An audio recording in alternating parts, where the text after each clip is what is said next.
What's up, everybody? I'm Chris Hampton, your host. No, I'm just kidding. It's me, it's Lana. I'm the office manager here at Power Company. I just wanted to pop in real quick and tell you about something special we're doing. Hopefully you've been enjoying these daily episodes of essays from Chris's book, The Hard Truth, Simple Ways to Become a Better Climber. Maybe you're even thinking you'd like to snag a copy of the book for yourself. Well, it's the perfect time to do so, because right now, through June 10th, in celebration of the 1-year anniversary, when you purchase a copy of The Hard Truth, we will be sending you some extra freebies. And I don't know about you, but I love freebies. Okay, so in addition to a copy of the book and some stickers, you'll also get a commit journal, which is a little notebook that's easy to throw in your pack, jot down some quick notes or whatever. 3 postcards of illustrated charts from our good friend Brendan Leonard of Semi-Rad Media. And another one of Brendan's charts from the book, The Success Built from Failure's Pyramid, in the form of a refrigerator magnet. So you can slap it on your fridge or camp stove or back of a car, wherever. Oh yeah, and Chris is going to sign your book too, so that's pretty neat. So head on over to powercompanyclimbing.com, click on the Hard Truth button, or banner, whatever, and you'll get yourself a copy. The offer runs now through June 10th, or until we run out of the free stuff, so don't dilly-dally. And you can find that link in the show notes too, on your handy-dandy pocket supercomputer, as Chris would say. Okay, now on with the show.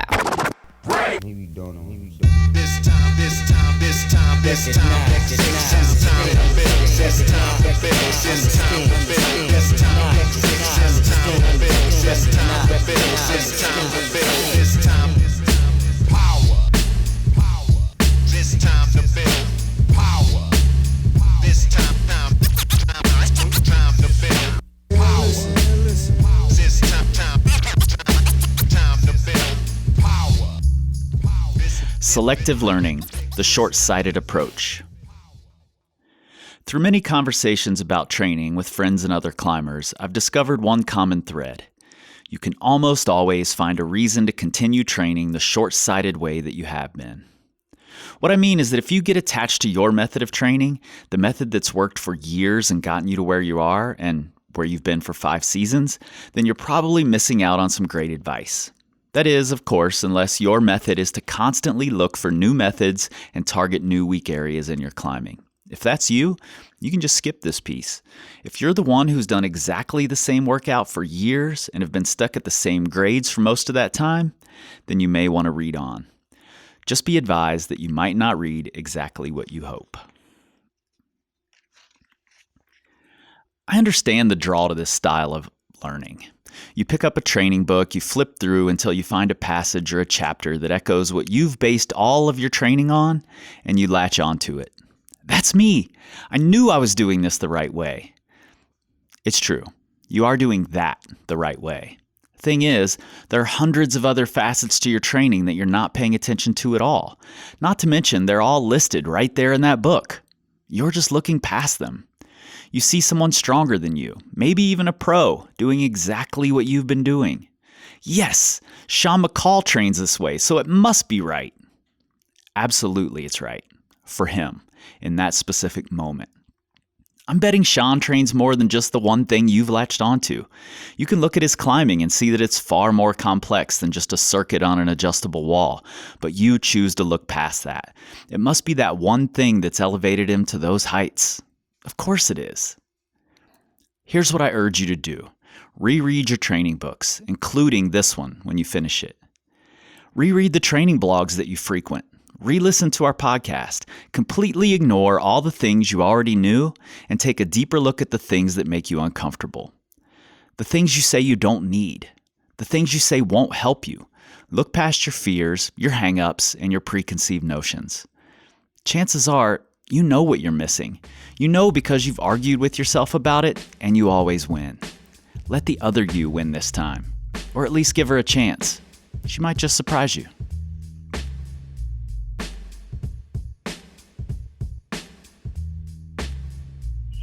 All right. Hey, everybody. I'm Paul Corsaro. I'm a coach for Power Company Climbing, and also I run a gym in Chattanooga called Crux Conditioning. And you are our like strength training expert as well as a community builder. I love what you're building over there at Crux. Yeah, that's that makes me pretty psyched to hear, because you're good at building communities too, and that's one of the goals for Crux, is to build that community in Chattanooga. And we've been hearing more and more of that lately, so I'm psyched about it. Onward, more to do. I hear good things about Crux all the time from people who stop in, who are traveling through, or people who've started training there. So very psyched, and so psyched to have you on this team. Likewise, always happy. Don't plan on going anywhere. So yeah.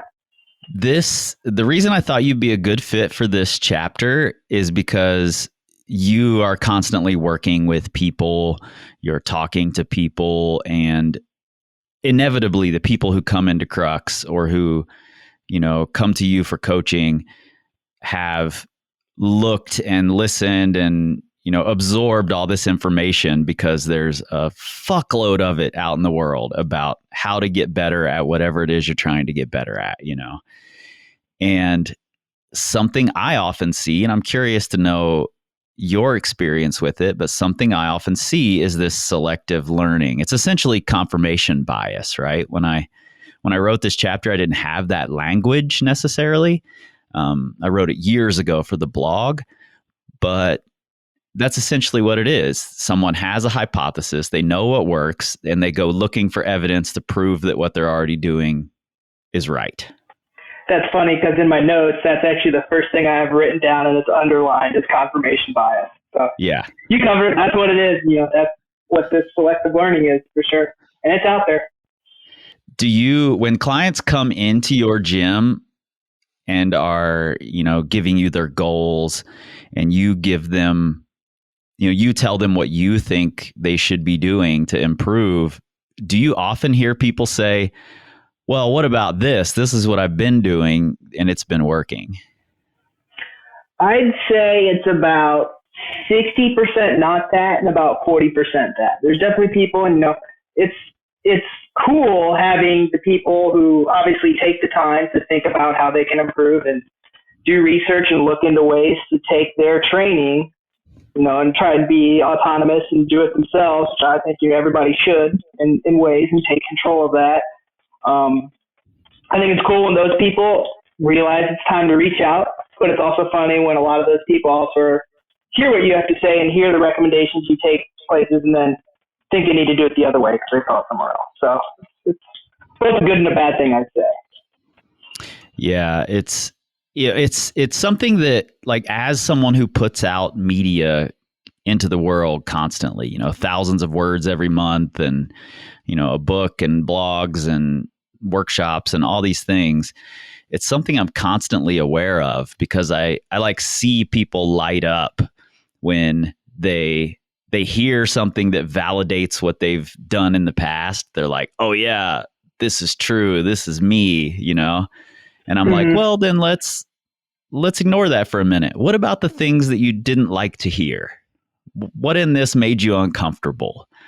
And was there something that, like, poked at you and prodded at you? And hopefully that's what the book did for people. But I know there are still people out there, and it's why I included this chapter near the end saying, reread the book now, because now you need to go back and pay close attention to the things that hurt your feelings a little bit. And it's emotional responses aren't fun sometimes with things. Realizing You've been wrong at something, and you're not necessarily wrong, but maybe you need to move on. I have something noted here that, like, maybe that was the right way to take things. 3 years ago, maybe that was your weakness. Just because you need to take a different approach now, maybe doesn't mean you were wrong. It just means it's an evolution in your growth and training, and performance. And what used to be a weak spot for you maybe isn't your weak spot anymore, or maybe that focusing so much on that weak spot at the time has led to circling back around to maybe you need to go back and readdress your strengths in a different way. Yeah, so absolutely. It's not necessarily you've done something wrong, or it could be you've done something wrong, but it's not an automatic negative, shit, I fucked up. Like, I've been doing this wrong the whole time. It's time to take that next step and evolve and continue to do what you need to do, not what you've always been doing. Right, exactly. If you don't think that you should be changing how you approach your improvement, that essentially says to me, you don't think you've changed. You're the same person you were when you began this journey of improvement. And that sort of deletes the entire idea of improving, right? Mm-hmm. It's funny. I've been diving pretty hard back into sport climbing. This is a personal on my training and climbing development. I've been digging back into sport climbing the last probably 3-4 years now after exclusively bouldering for 4 to 5 years, and going into changing back into sport climbing. My obvious weak spot was energy systems. My endurance wasn't great. I didn't have any staying power on routes.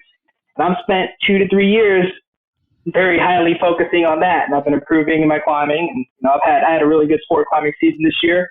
But it was also the end of this year I realized, I need to start working on strength and power again. What used to be my strength is maybe a little weakness now. Like I can't do hard boulders at the end of a route anymore with the level I've started kind of dipping my toe in, not because my energy system or my endurance isn't there. It's I need to work on strength and power again. So it's time to circle back around and change things up and undo what I've just assumed have been my primary training goals. It's time to change them. Yeah, absolutely. When you mentioned a few minutes ago that emotional responses aren't fun a lot of the time, and that's absolutely true. And as someone who works in person with people often, and you get to see their emotional response, not just hear it via text, are there strategies you use to either, wade in slowly, tiptoe into that emotion, or are you like blunt instrument like this book is, where you're just hitting people with it? Or how do you talk to people when they're having an emotional response to this thing you want them to try and they're vehemently opposed? Like a lot of things, it really depends on the person, and it's easier to do when it's with someone you've worked with for a while, because you know how to, pick the right words or pick the right tone. Like some people, you kind of have to baby a little bit. You got to be very careful what you say. I think the concept of nocebos, well, that can be thrown around and overused a lot. I think that can be a very important part of this conversation. Sure. Like telling something they're bad at something, or, their weakness. This is their weakness. As opposed to this is an area where you've got some low-hanging fruit. Let's pursue that for a while. Things along those lines. You got to meet the person with where they're at. Then there are other people where you just need to friendly shit talk them and be blunt. And, you got to meet the person with where they're at. And that is easier to do when you're in person with someone, because especially if you work with someone for a while. If you know how they respond, you build up this time interacting with them and realizing what words or what tones are going to get across to them, what words and what tones not to use that are just going to piss them off. You piss someone off or create too much of that emotional response, they'll just shut down and they don't want to hear what you have to say. They just kind of nod their head and yep, you're right, yep. And then, 2 weeks later, you're having the same conversation. They haven't even really thought about anything. They just blocked it out. So it depends on the person. You got to understand where the person's coming from and find the right words. I'm glad you said that. It's something I regularly consider. I wouldn't say I struggle with it, because I'm pretty comfortable in putting out something that's really blunt and punches people in the face, but I'm also really comfortable in putting out something that says, maybe this word isn't the best word and we could find a better way to do this, across the board in general. And that's something I've learned in this last year, especially starting with the pandemic and the Black Lives Matter uprising, and really taking into consideration what words I'm using, what information I'm putting out there, and whether there's context for it or not. I've recognized that I can hold multiple truths at the same time. I can be this blunt object, but I can also be this person who is more considerate of how other people are receiving the information that I put out there.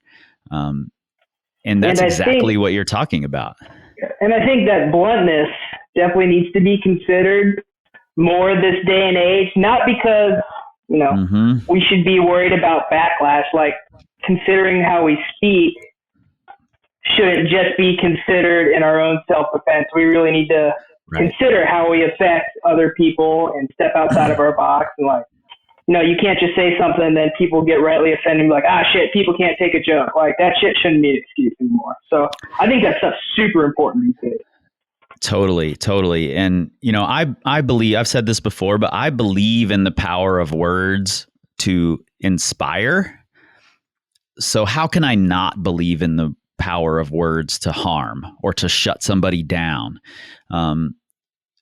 So giving them this kind of information, like if I see that someone is reacting to the book where I'm punching them in the face in a negative way and they're getting really defensive, then I'm going to try another tactic, and not just keep hammering away at their face, Mm-hmm. Yeah.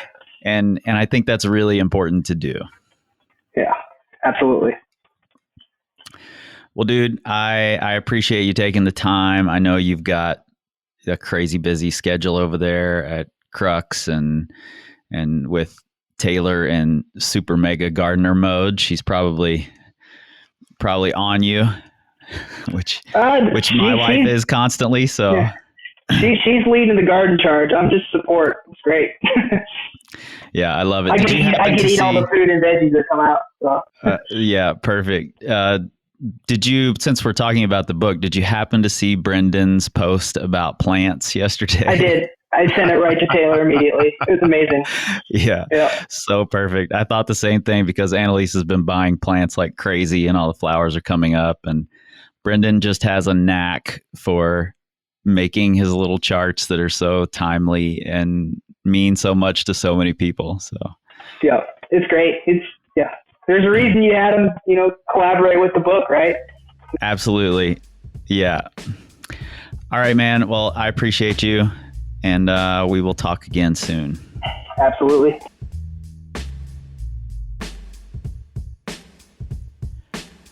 Tomorrow, climb better, faster. The often missing piece. We don't tweet. We scream like eagles. This time to build power. This time to build power. This time to build power. This time to build power. This time to build power. This time to build power. This time to build power. This time to build. This time to build. This time to build.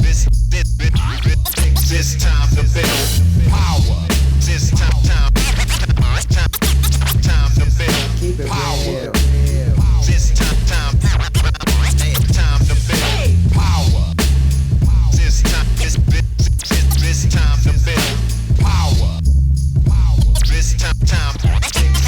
build. This time to build. This time to build. This time to build. This time to build. This time to build.